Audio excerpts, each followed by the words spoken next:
When it comes to gluing up a panel or an assembly, a bit of squeeze out is pretty much inevitable.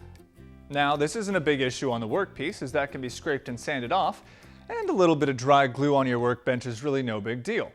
It does become an issue, however, if the bench becomes part of the panel or the assembly.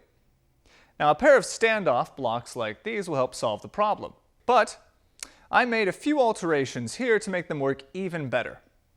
The very first thing you can see is this thin plywood platform along the bottom of each. This just helps to keep them balanced while I'm working on the glue up.